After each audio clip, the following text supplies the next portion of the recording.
welcome to What's Bay Say. I think we're on episode 19. Question mark Ty Stedman. 19? Yes, ma'am. Number 19. 19. There we go. And we have a really special guest. Obviously, like I said, we have Ty always on the other line, caller on the other line. And then we today have Druw Jones. Druw, welcome. Hello. How you feeling? I'm feeling good. I'm tired, but how are you? Yeah, we did get up at 7 a.m. Yeah. Super early. On a Friday. We're up early. Money moves. Yeah, money early bird gets the worm. Yep. We wake up at 7 every day. Don't let. No, I'm just kidding. We were talking on the way here, and I said, honestly, I wish I was one of those people who just woke up at 5 and was a real go-getter. It's not me. Oof, it's tough. Ideal wake-up time. What is it, Druw? Ideal. Really like 10 o'clock. 10 o'clock's good. You can still wake up and go to Chick-fil-A, you know? Yeah, you can and make it for breakfast. Mm-hmm. I understand. But like, you can also sit in bed and not get breakfast, and then it's almost lunchtime, you know? Mm-hmm. You just like get right to in the middle. miss a meal. That's Right. It's very strategic. Yeah. I like that. Ty, ideal wake-up time for you? Oh, gosh. Man, I used to be like between 6 and 7. Now I'm like between 7:30 and 8:30. Like, it's just the older you get, it's like, ooh, I think I'd rather sleep an hour longer, you know? Yeah, no matter what, if I wake up before 8 a.m., I'm tired. It doesn't matter if I go to bed at 9 p.m. It doesn't matter if I go to bed at 2 a.m. I'm tired when I wake up. I'm not meant to be awake at that hour. It's too early. But we vibing today. Yeah, we're up. We're up and active. at 'em. We're here. We had good chats on the way, but super excited to have Druw. Yeah, Drew's. Starbucks gets us through the morning. Yeah. Sponsor me, please. I would cheers, but you're in, whatever. We'll still do We'll it. do it Cheers. anyway. Got a little bit.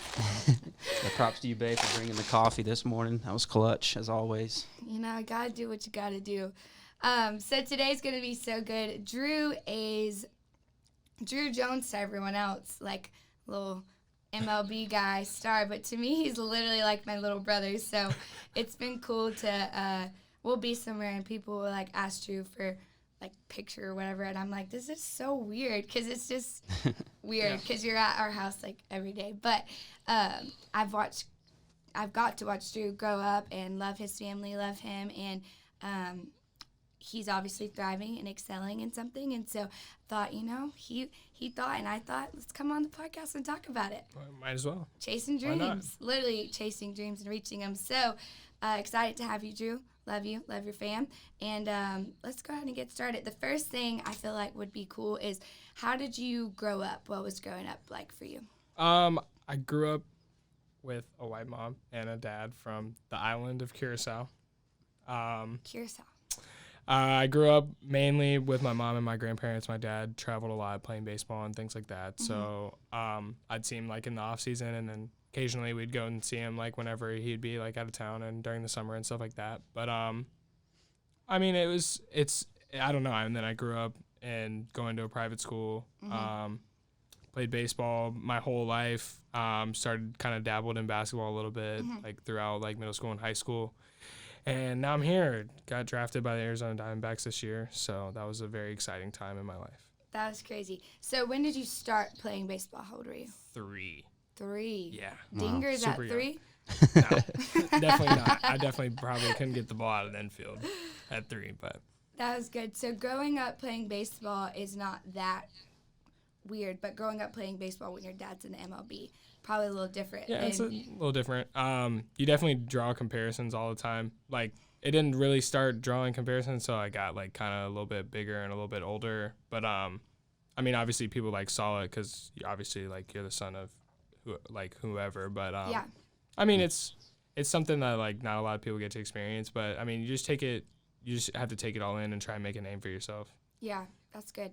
Do you think that made, for you personally, maybe not for everyone, but do you think that it was a good driver for you, that it kind of made you want to be better, do more, whatever?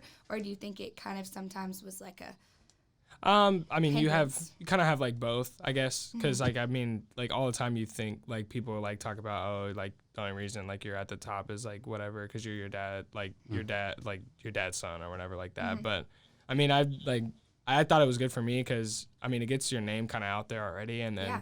plus, like, if you play at, like, a high level all the time, it makes you better anyway. So, I mean, I just take that and I just try and play how I can play and not try and, like, do what he did and just be myself. Be yourself. That's so good. Do you think that your training growing up looked much different than other kids? No, because I was one of those kids that just kind of like, I went to practice with my team and then I would hit occasionally with my grandpa. It wasn't anything like too crazy. I wasn't like lifting in like 5th grade or anything like that. I just started lifting like maybe my sophomore year of high school or something like that. So it really wasn't anything like too crazy. I just was like I acted like a normal kid for the majority of my life. So did you pick it up easy? I don't even know that. Baseball, yeah. I mean, I grew up like watching it all the time. Like when I was in diapers and stuff, I'd just like be locked in on the TV whenever it was on. It wasn't like an adjustment that I had to make to like make myself be better, but like, I mean, obviously you have to get better every day, but yeah. I mean, it was pretty easy to pick up, I guess. Yeah, there's some sports where people get it, something just clicks, and then there's other sports where you have to work a little bit harder. It just kind of clicked for me, I guess. And then basketball kind of took some time to develop, but I never really was that good. So, I mean, I just kind of played for fun, but you're also tall. Yeah, so that kind of helped too. Yeah. Can jump a little bit. Ty, do you have any questions off of the intro? I mean, I think just the whole like having your dad of that caliber of a person, like that's something that's, you know, a lot to balance. But I think just knowing you for the time that I've known you is like, I mean, dude, you're so humble and so chill and so cool. Like if you just walked in the room with everybody else, like you wouldn't know. You know what I'm saying? You're just like that humble of a person. I just have a lot of respect for you. I think it's pretty cool, you know, of who your parents have brought you up to be, and which I think is pretty awesome. But like kind of going back to your dad's like off season, was that like tough just having him gone a lot, knowing that he was, you know, providing for the family? Yes, but you know, he's working a job that he could be gone. I mean, the baseball season is crazy. I mean, it's a year-round thing. You could play every single day. You know, going from the regular season to off season to summer ball to whatever. I mean, you could go a whole year and not even see your dad unless you made an attempt to go meet him somewhere. So was that ever just like super hard on like maybe your mom or your siblings, like just like with dad being away? I mean, you kind of like get used to it, I guess, at some point. Yeah. I mean, like it's kind of like just one of those things. He's going to play and he's going to be gone, and then you just kind of got to like do whatever. But whenever he's back, I mean, you spend time with him for the majority. You make the most of the time that you get to spend with him, and plus like you get a lot of extra perks because he's gonna want to travel and things like that. So that makes it just so much better. Did he take you guys with him a lot, or is that kind of not a thing in the MLB while the team's traveling? Or when I would like go and see him like in the summer, like when he played for. Well, I lived in California when he played for the Dodgers for like a year, and then whenever he played for like Texas and the White Sox and the Yankees and stuff like that, I'd go and see him during the summer. So whenever they had like long home stretches, we would just go and stay with him for like a week, and that was all we really needed. You know? That's so fun. That's so cool. So baseball is obviously a huge part of your life, and so now leading up to you played in high school, and you kind of, like you said, got your name for yourself, and you really started progressing as a player and just got super dynamic. And obviously the higher levels we talked about, the more intense it gets and all that stuff. So with your talent growing and just your overall skill growing, you had originally committed to play college ball, and then what kind of happened after that?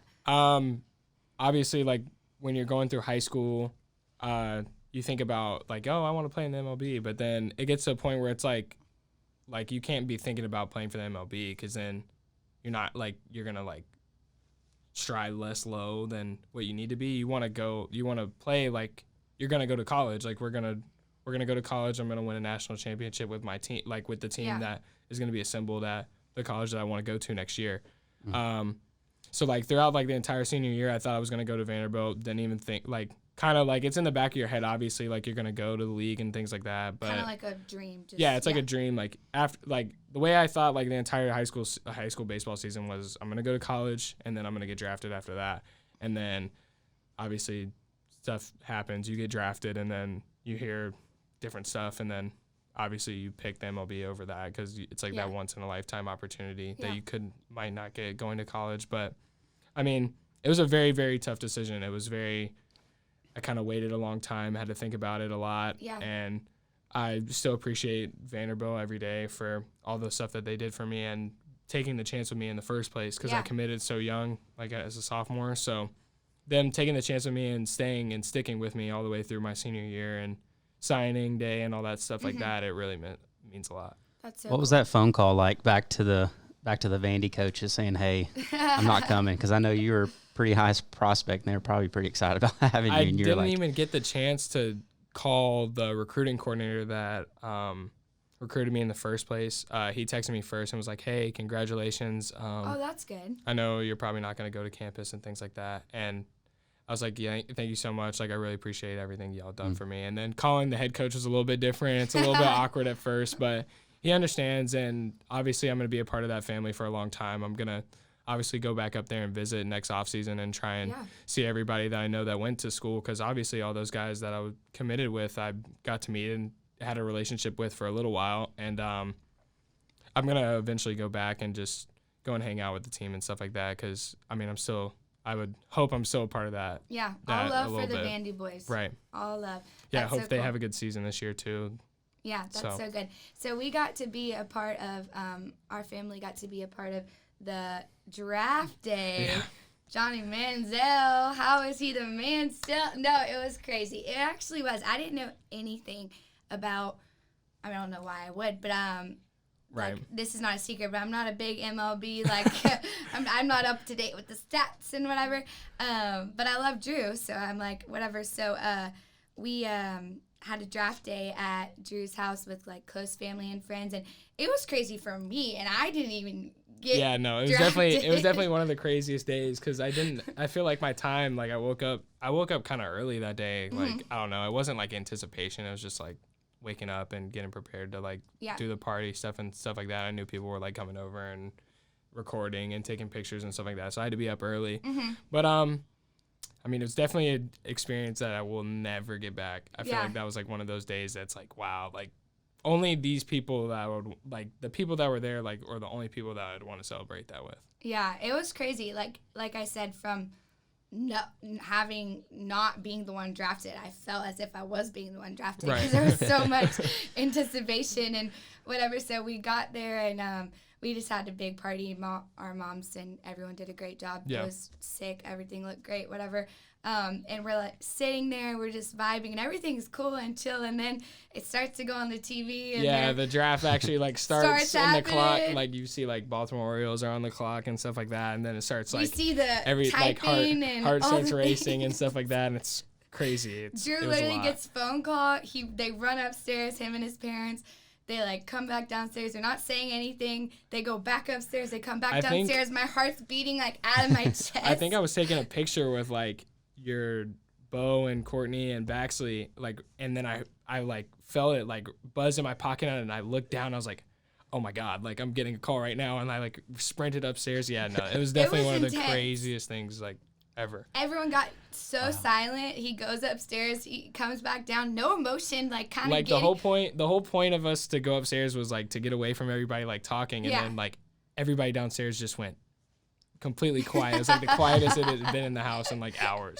Yeah, then they come back down, then they go up, and then Miss Nicole's like, all right, guys, we're going to do like a reaction here and then or a reaction like on the TV. So we didn't know, and then they announced it on the TV, and we were all like, oh my gosh, yeah, going it was crazy. And they had the best part was was after the pick. Like we picked and we celebrated, and then after the pick we were on the interview on the computer, and then they shot off the confetti, and it was crazy.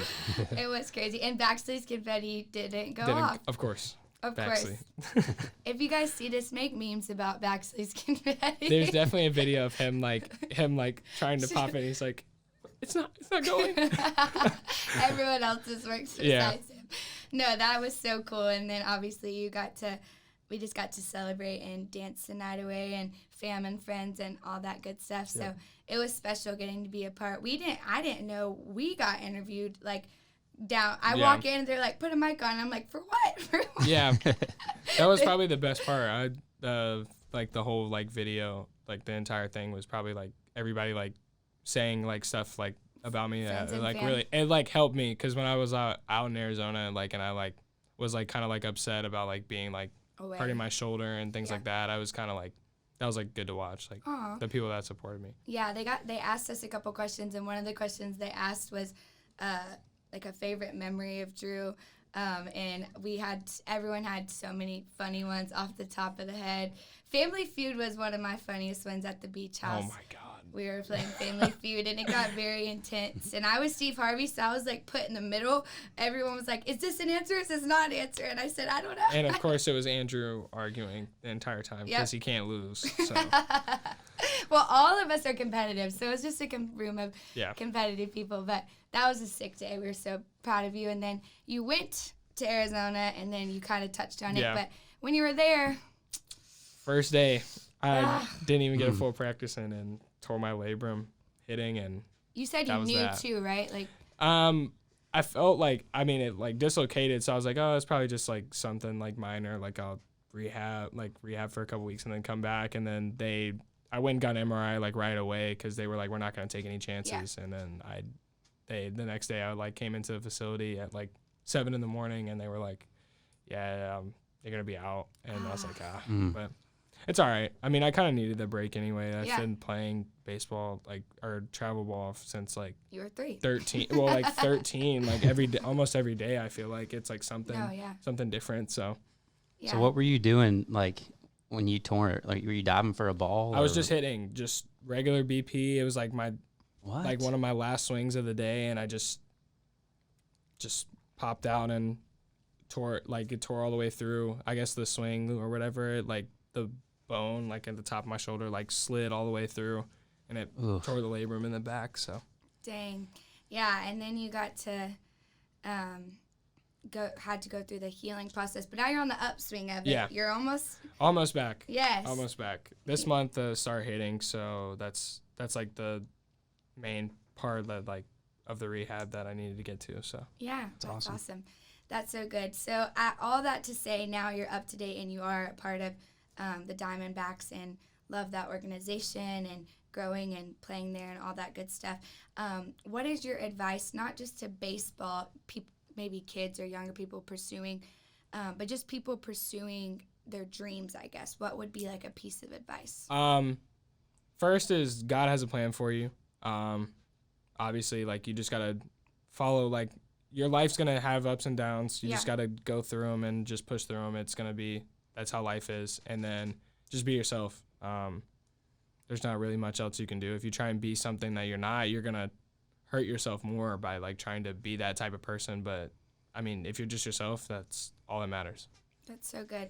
I think that is so true. And I did want to talk about kind of the faith component of this. So obviously you've grown up Christian, so that's cool to be an athlete and to be able to, promote God and to let people know that God loves them and that God has a plan and all that stuff. How was faith kind of implemented into your life when you were younger? I mean, I grew up going to a Christian school, so obviously every day you go to Bible class and things like that. So you Drew learn knows about his Bible trivia. you learn about the Bible. Yeah, I know. I'm on a free chapel for it. So, I mean, obviously you learn about the Bible every day, and you learn about different religions too, because obviously the school isn't just going to teach you about Christianity. They're going to teach you about everything else and give you different ideas and things like that. But, I mean, I went to church. I'm not like a super church goer. Like I didn't go every Sunday, but I would go like often.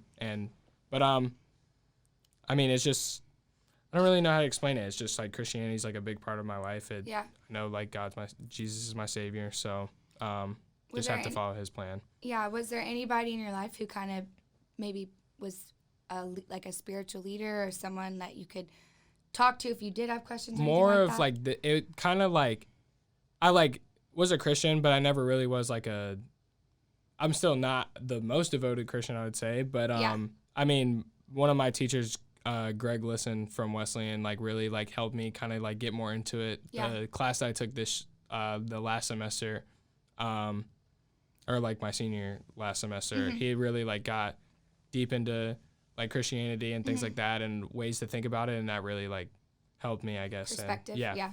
That's so good. Yeah. That is, and I think that even knowing that, telling people, that God does have a plan, and even after your injury on the first day, that's something that you had to be like, okay, God, what are we Yeah, doing? obviously you like you have like your doubts and stuff like that, and you always like think about like, oh, what if I don't come back and stuff like Yeah. that. But I mean, obviously there's a plan. Like it's not just gonna be like you got hurt and then like you should like lose faith and like just be like, oh, like God like did this to me and now I'm like, and now I shouldn't do this, and then he's gonna put more curses in your life, and then but a lot of you know, people just don't give God credit for the good, but they'll give him credit for the bad. right, and So, they always go like, and a lot of people go to God when it's when bad. it's bad. Yeah, you just like after I got hurt, it kind of like made me think more about like how I need to talk to God more often and things like that. Yeah. Especially with what happened recently with the Bills game and stuff like that. I prayed that night and it was just like, thank you for like all the health that you give me and things like that. Yeah. So. It definitely is those like low moments of reality, but it's so bizarre to me how people will be so quick to, you know, why did you do this, God, about bad things? But then when something good happens, we're not quick to be, thank you, Jesus, for the good. Yeah. And so it's important that in the high seasons in your life that you're thanking God for those high seasons, but in the low moments that you're seeking God in the low seasons, and there's always give and taking. And you're gonna and obviously you have ups and downs all the time. So yeah, I think that's so good. And like I said, it's easy for you when you did sign and when you have had these huge accomplishments in the best days of your life to say that God has a plan, I know it, you know, whatever. But then when something happens and life happens, it is a little bit harder to say, I know God has a plan, but in knowing that he's going to build your faith and then you're going to be better than you once were before. Right. And we always grow through trials and through your character is developed in trials. And so anybody who's going through a low, maybe it is sports-wise, maybe it's injury-wise, maybe it's just mental. Sometimes you're just in a bad mental state, whatever it is. Maybe somebody's going through a low time, but be encouraged today that God has a plan just as much as on your best day of your life as on the worst day of your life. Right. So just keep putting one foot in front of the other and see it through. Like, don't give up. Got to see it through, my boy. Gots to. For sure. That's so good. The next thing I kind of wanted to ask you about, which this is like a funny topic-ish, but so friendship-wise, you and Baxley, my brother, y'all have like one of the most purest, like wholesome, actually brothers type friendship. I think if people saw you interact, they wouldn't be confused if you guys were like adopted and you actually are brothers. Yeah. And so kind of speaking to everybody, especially guys, because guys act like they're too cool to have, you know, people that they talk to and lean on, and just like loving people even, you know, guys are like, nah, bro, I'm good on my own. Like, all 2023 solo, like whatever. What is some friendship? What are your friendships, Baxley, but other close friendships? What does that mean to you to have your boys? I mean, it obviously like when people like we go to college, and obviously like I didn't go that way, but you kind of get lonely. Like you obviously don't have as many people around you as you did during high school and things like that. Like all my friends are on the East Coast. Then like I only maybe have one friend in Arizona that like I went to school with or anything like that. But obviously you meet new people. Like when I got drafted, I met like all the guys that got drafted that year. We all were tight knit because you know like we're all together like when we first start. But I mean, like those friendships mean a lot because they're one text away, one call away, and they're gonna pick up the majority of the time unless they're busy like practicing or something like that or in class. But they're always one call away and one text away, and you can depend on them to respond. It's like you need people like that in your life to be able to keep going. Like you can't just hold in your emotions and things like that. Yeah. So you gotta like talk to people that like are gonna be there for you, you know? Yeah. What are just some friendship like tips that you may have? Just like if people want to have like lifelong friendships, what would you say? Just be honest. I mean, that's pretty much it. Like if you lie to your friend all the time and put them in like bad situations, you know, that doesn't help you. You know, you got to be honest with them. Whether it's like if they're talking to a girl and you're like, like I just don't think that's like right for you. You know, you got to like be straight up honest with them. That's the only way. That's the only way you can keep a friendship for that long is just being honest and I mean, just being there for them. If they're going through tough times, like you got to be the one to step up and be like, hey, like, are you doing okay? Like, just make sure you check up on people too. Yeah. And as a guy, especially like an athletic, like kind of a bro guy, what may be a way to tell a friend that you're like kind of going through it?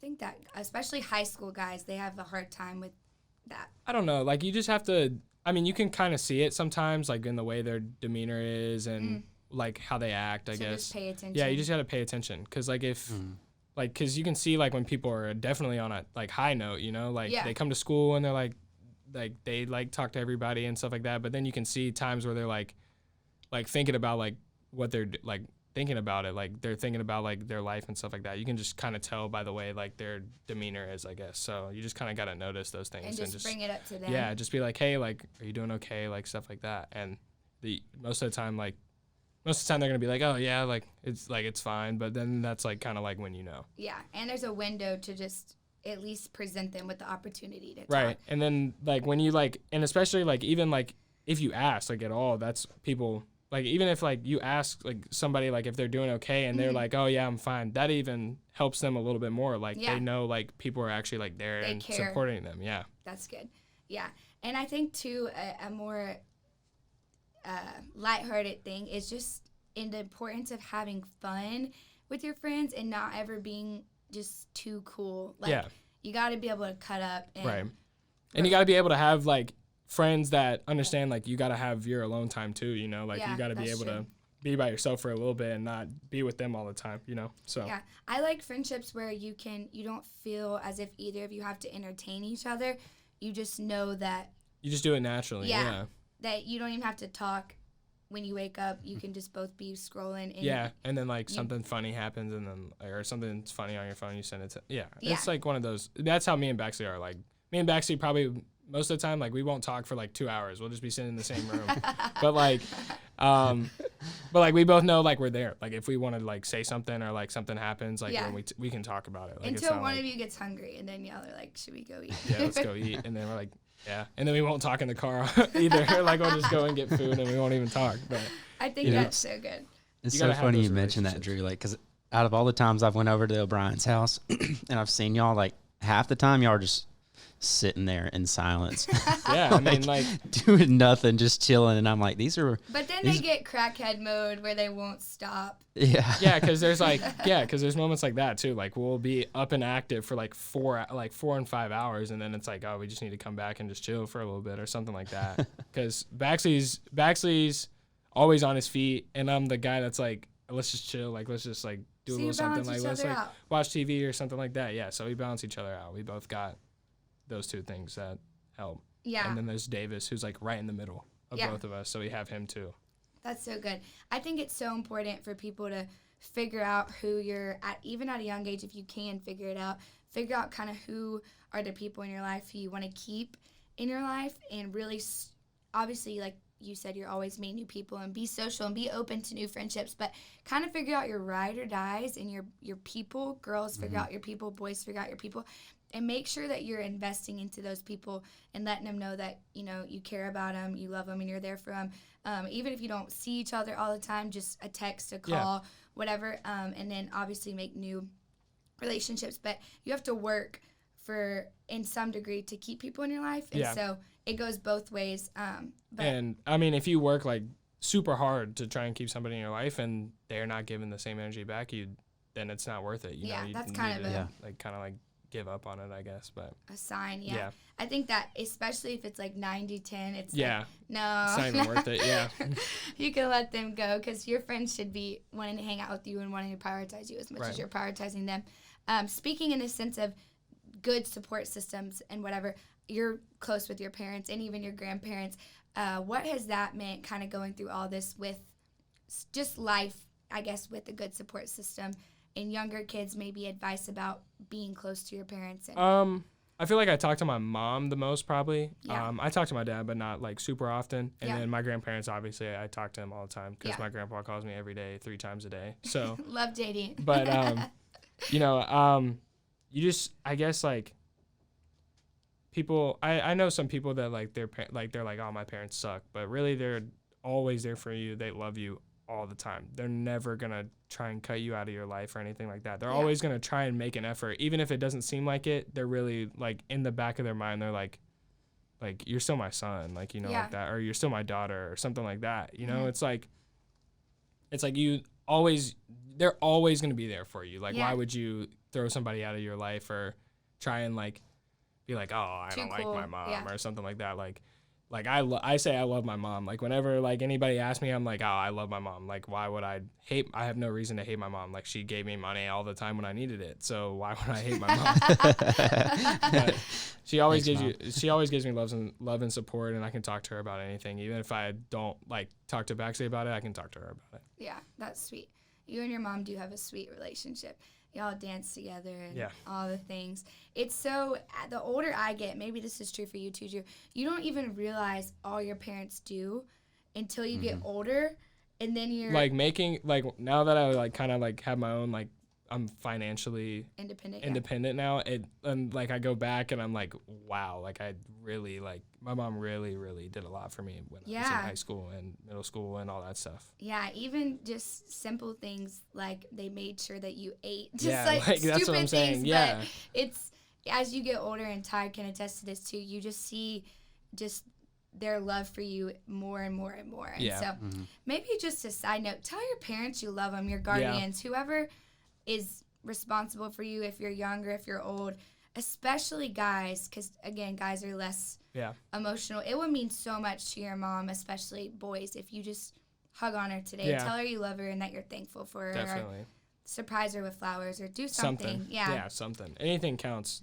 Moms like anything from their kid. So yeah, they just want to know that that you love them. So I think that is so important. And I've seen your parents do, your parents and my parents and Ty's parents, they play such a role in the person that you're going to be.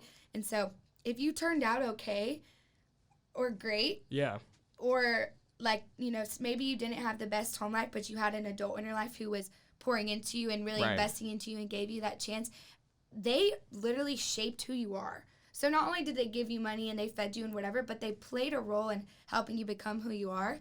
So you owe them thanks for that too, of just, hey, I'm so thankful that maybe I'm not the best human, but I have a good heart and I've been taught kindness and I've been taught how to pray and these things that maybe everyone wasn't given the chance to learn and they didn't have that at home. If you do have that much more be thankful, if that makes sense. Yeah.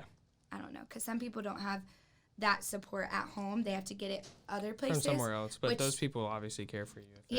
Whoever, teacher, coach, aunt, whoever it is, thank them because and then on the flip side of this, maybe you didn't have the best support and maybe you're at a place where you're like, I really don't like who I am. When you're old enough to make decisions, choose to be better than what you were given. Choose to see that, there's more for you and that if you're alive, that there's still time for you, I guess. There's still time for you to change and get better and grow. And if you gave up on your dream, on the flip side too, we talked about chasing your dreams. Yeah. Maybe somebody gave up on a dream, and if it's still feasible and it's still doable, chase it. Chase it. Life is short. Yeah. That too with what's the Bills? The DeMar. Hamlin, yeah. With DeMar Hamlin, Drew and I were talking about this on the way there. Everyone's talking about it, first of all, because it was just a crazy thing and so sad. But we were talking about how that your life is so short. And those moments, watching that is kind of reality check of, oh, my gosh, that life is precious and that we really have to make the most of every single moment. And how people are coming together and praying. We talked about how cool that was, too. And we send prayers and all the things to his family. Me and Drew literally pray for him and his family and his friends and their coaches and everybody. But just in tragedy and in scary moments like that, as dark as they are, it also is a call to action of, okay, I need to make sure that I'm doing what I can do with what God's given me in my life. Right.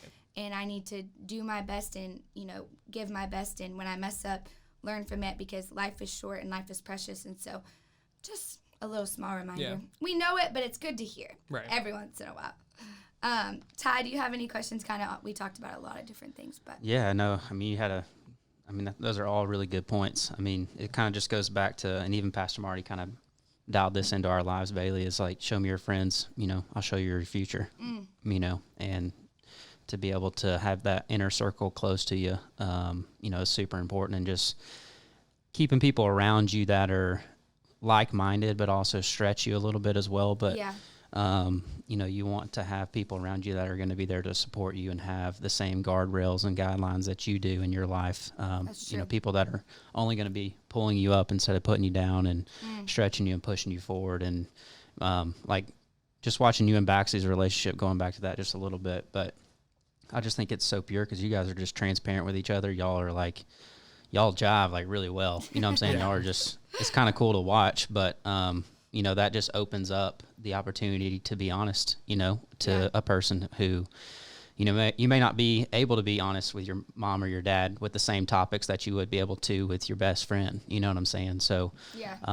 just having your inner circle close and your, keeping that, trimmed, and, cause you've only got so much time on this earth. So the people that you sow into and that are also sowing into you is very, very crucial to keep that, that list in check, and, just, you got to be transparent with those people and open up because it's going to be sewed back into your life and you're only going to grow and, live off of that. And so that's all so good points. So I think that something too, maybe you could talk about, Drew, is, I guess being at the place you're at where it is kind of like public that, you're, I don't know what the right word, like not an influencer, but in a sense, that I understand. vibe, the having good people around you, not also is just like good for your life, but it's also good when you're growing and you're elevating, the haters might pop up here and there. Definitely. And comparison and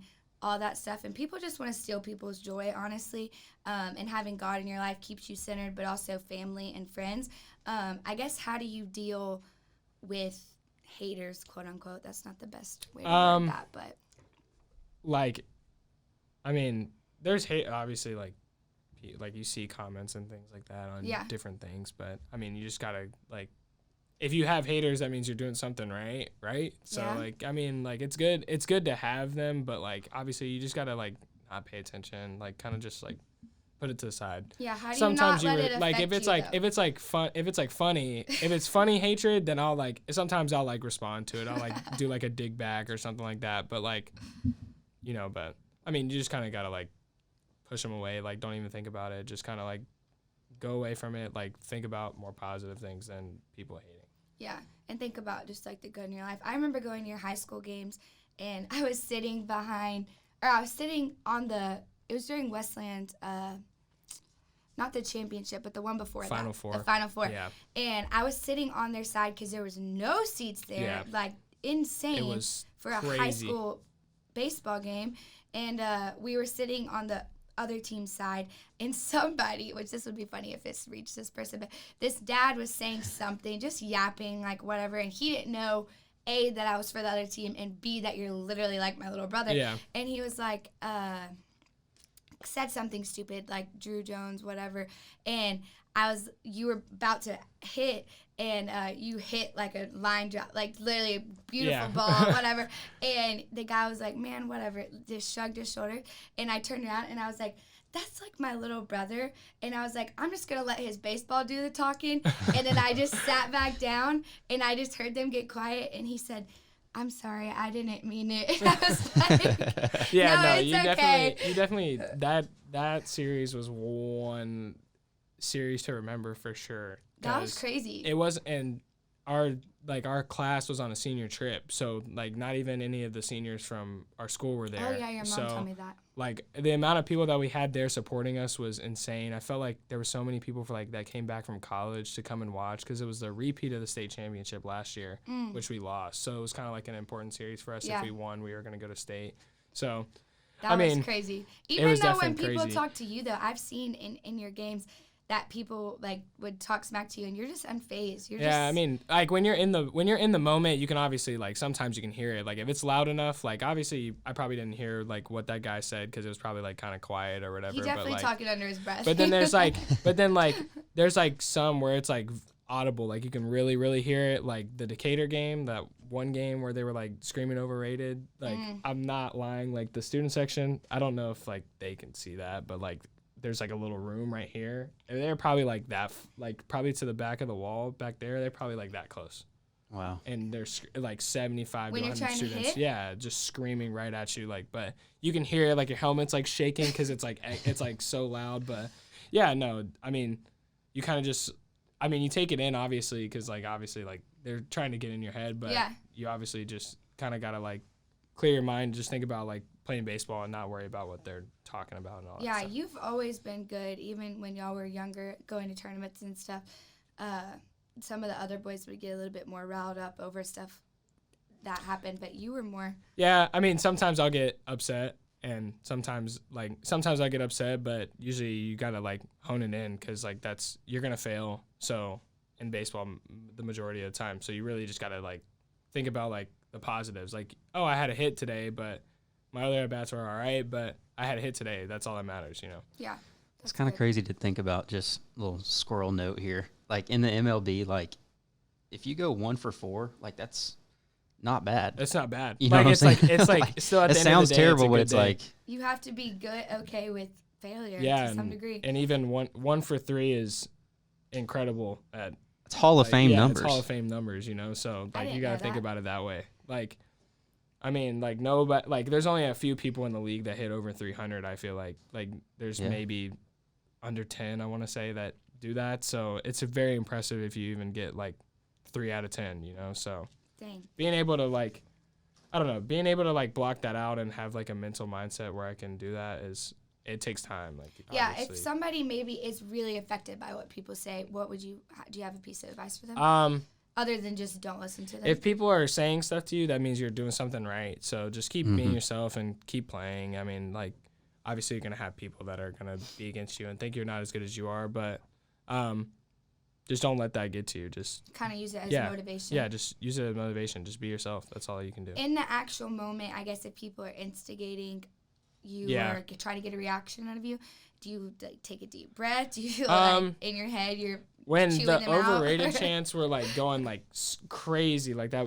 It was just that one game. That's really the only they time. were there, but I wasn't at that game. That's really like the only time that like it's actually been like very audible and like there's been like more than like 5 people saying it at one time. It was like a whole student section saying it. So, I mean, you kind of like got to think about it. You're like, man, like I'm like, wow, like if there's so many people like right behind me, like if like our dugout like sat right here and you look right up and there's like a full like row of just people and it's crazy, but you know, you just kind of got to like block it out. Just think about playing baseball. Don't think about what they're saying because obviously there's other people talking during a game too. Like you obviously like hear chatter and dugouts are talking back and forth. So you just kind of like, you just got to play baseball. That's all you got to do. Yeah.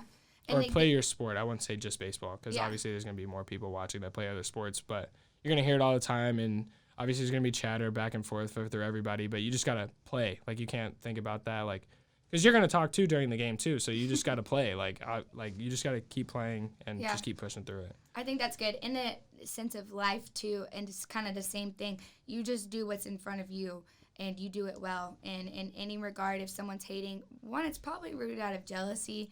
Probably they wish they could do what you're doing. Exactly. But also just know that you don't really gain anything from clapping back, but letting your kind of if you clap back, that lets them know that you're bothered. You're bothered by it. So it's like you might as well just not give them any like ideas or anything like that, because then if you talk back, then they're gonna come out with something different, you know. And it's like the best way to kind of prove that you're like a bigger person is to just be unbothered and just be unfazed. And even if you're bothered inwardly, it's like because I'm sure in your head you were like overrated my butt. I was like man, like I was like wow.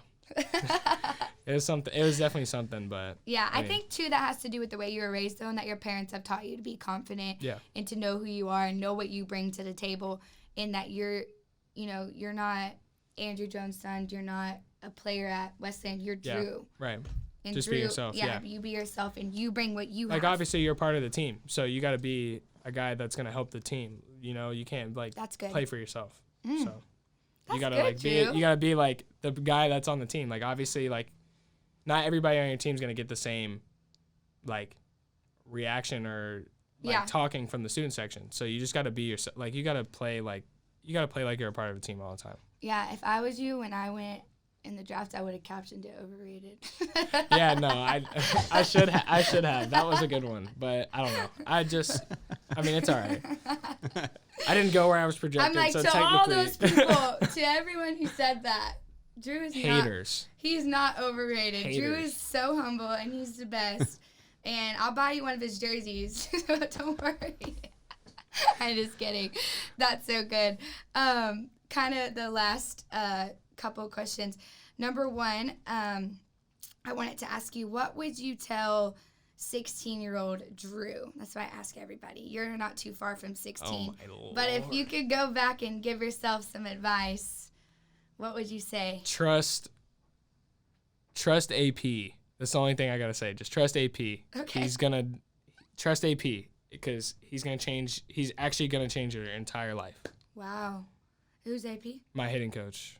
Wow. So when I was 15, actually no, 16. Yeah, 16 during the summer. That was after COVID, I think. Mm-hmm. So the 2020 summer, I played the worst I've ever played in my life, and I was like, man, like, I don't even know why I'm committed. I was like really deep Just down, in a like funk. in a hole. I was like, I don't even know why I'm committed anymore. Like, I really am not playing that good.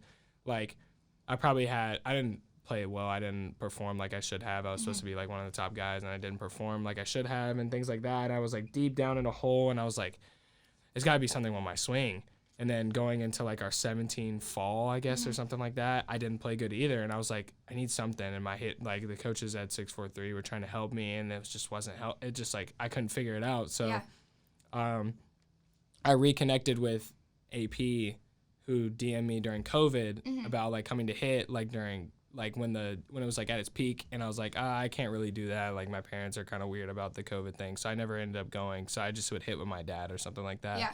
And after that, during the fall, he brought me outside. Like I was hitting, and he brought me outside, and he was like, I think I can help you. And I was like, what do you mean? He's like, I think I can fix your swing. Like, you just have to trust me. And I was like, okay, I'm 100% in. Cause like I need something. And then I'd hit with him every day for like 3 months leading up to the high school season. And then I had a really good high school season, and then a really, really good summer, which put me in the place to be able to be at the point where I could get drafted and things like that. So, yeah.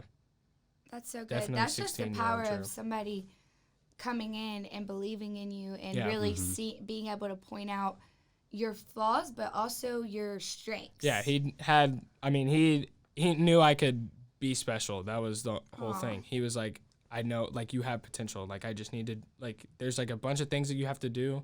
There's things that are good, and you're super athletic, and it'll be easy for you to pick up all these things. And it was hard, man. Like the first month, like I don't even think I took a normal swing for like an entire month. Like I didn't get to finish like all the way through. I didn't get to pull the ball, nothing like that. So I had to hit the ball at the screen or the other way the entire month. And it helped. I was able to fix my swing and get to the point where I'm at now. So that's so good. There's a lot to be taken from that. One, accept help and ask for help when you need it. Yeah, I really needed help, and I didn't want to ask. And then he was like, I can help you. And I was like, all right, I need it like bad. And I told the people that were like advising me during the time, and I told my dad, I was like, hey, this guy's gonna fix my swing. And my dad was like, whatever you think.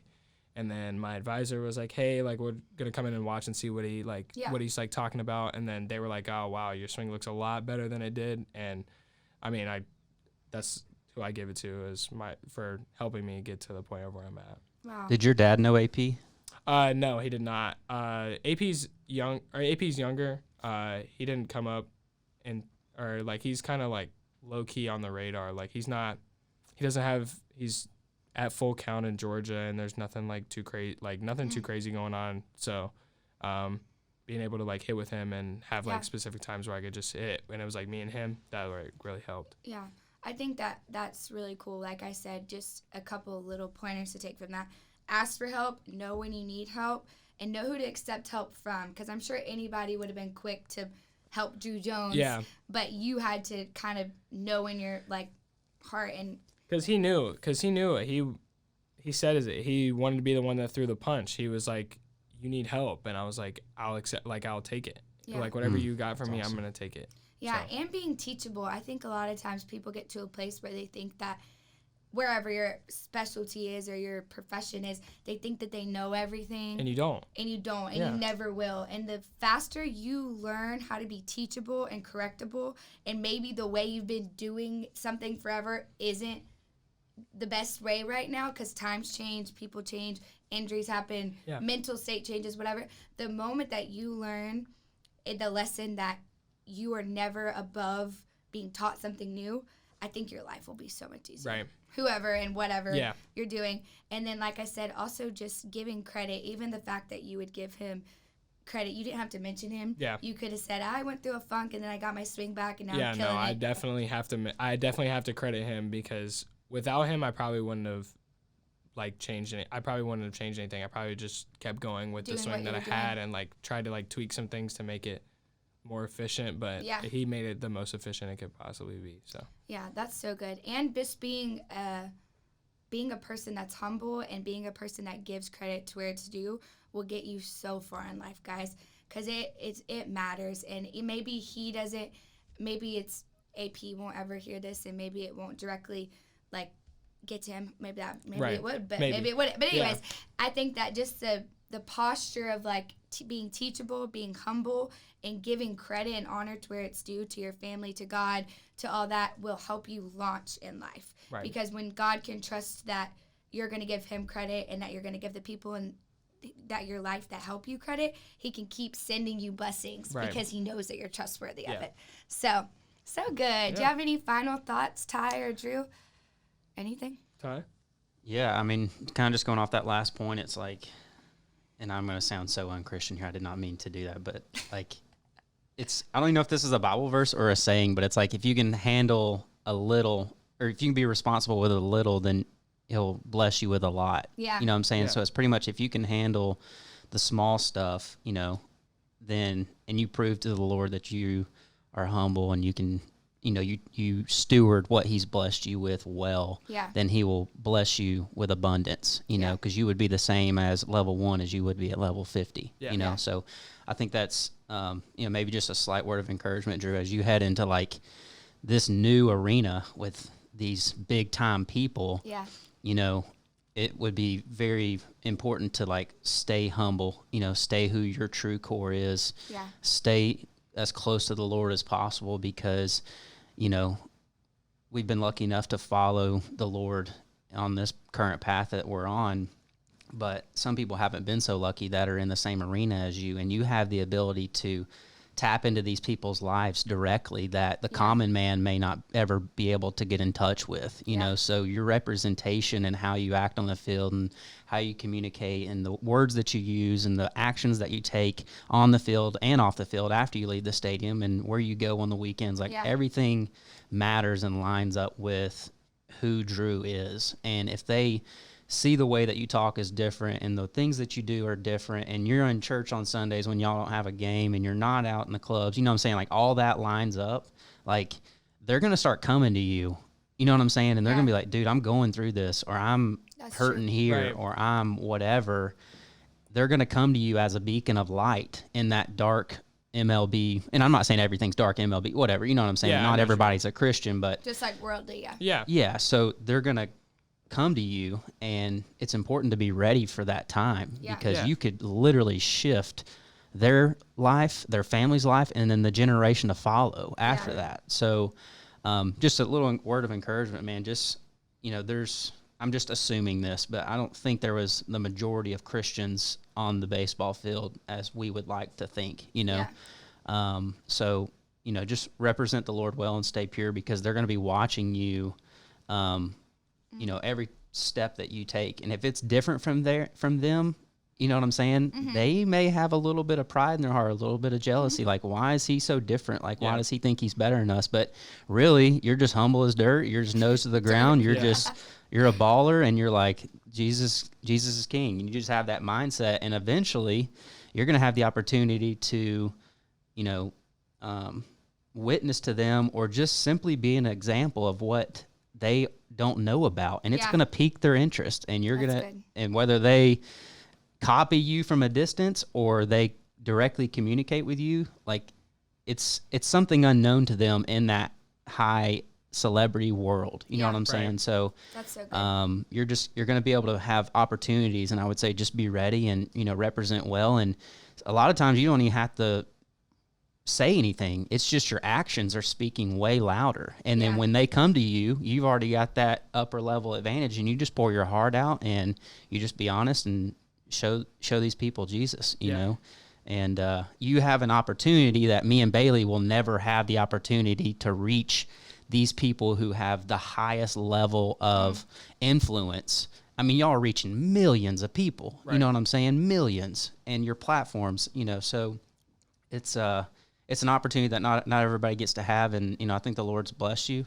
And, the least that we could do as Christians is bless him back, and that's just good. Represent him well. Pastor and Ty? Yeah. Druw, I don't see you writing any of this down, man. This is a one-time thing. This is all free. I got it in my brain. I got it in my brain. I'm one of those people. No, that's it. Yeah. So the only thing left I have to say is I want to be like going off what he said, like talking about how it's like a dark place. It's kind of the dark place in the MLB. Like it's everybody trying to fight to get something more, Yeah. I want to be one of those people that people can come to and like talk about, because I feel like, I mean, I've been through some stuff, and not everything that people have been through, but I want to be able to be one of those people that people can just come and talk to about anything and everything. Like, I mean, anything could be struggle or hurting in your life, and I just want to be able to be one of those people that you can just come and rant to about anything. Like, I don't care what it is, and I'm going to give you my 100% honest truth of how I think about it, and I'll tell you if I've never had this experience before, but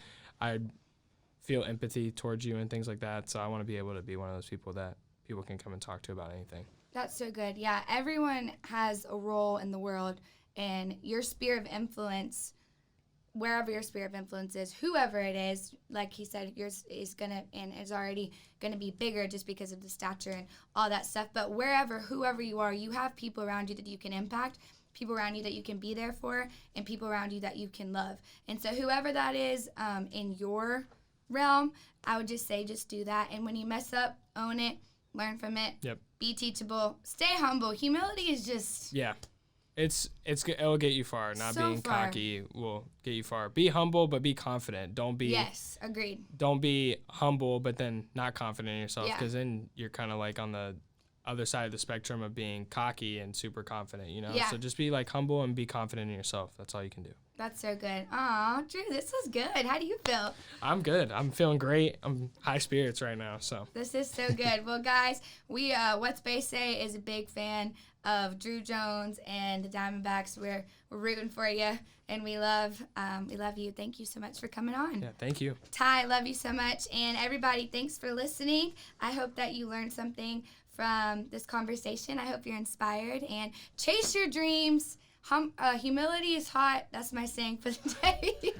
Humility is hot. Stay humble and be yourself. Stay humble and be yourself. We love you. We hope you have the best week. And remember to look for the good in things. And if there's no good, become the good. Adios, What's Base Say. We're gonna have a good day. And all my homies gonna